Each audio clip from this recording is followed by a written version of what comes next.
Sementara itu, pemirsa, Kapolda Bali Irjen Pol Putu Jayan Danu Putra juga meninjau pos pelayanan Terminal Mengwi Badung. Kapolda mengungkapkan berdasarkan laporan petugas terminal, dalam seminggu terakhir ini terjadi peningkatan jumlah kedatangan penumpang sekitar 200% dibandingkan tahun lalu.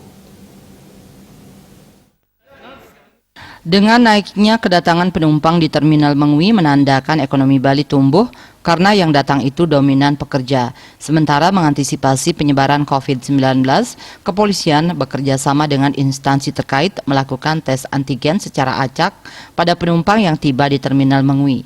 Sementara Kapolres Badung AKBP Leo Dedi De Vretes menyampaikan tes antigen random ini tujuannya hanya memastikan kepada orang-orang yang kondisinya terlihat kurang sehat atau ciri-cirinya penderita virus corona. Apalagi virus ini bisa berada di mana-mana dan sulit dideteksi. Hal ini dilakukan untuk menjaga orang datang ke Bali tetap sehat. Walaupun punya surat hasil tes antigen, namun virus ini kan ada di mana-mana. Kita tidak tahu penularannya lewat mana, kapan, dan waktunya juga.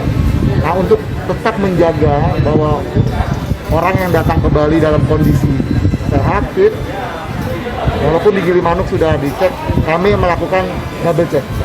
Namun tidak semuanya, hanya random saja. Terkait pengamanan Natal di wilayah hukum Polres Badung, terdapat 40 gereja. Hasil koordinasi pihak gereja melaksanakan ibadah secara offline dan online atau streaming, sehingga jemaat tidak semua ke gereja karena mereka mematuhi prokes. Raiswantara, Bali TV.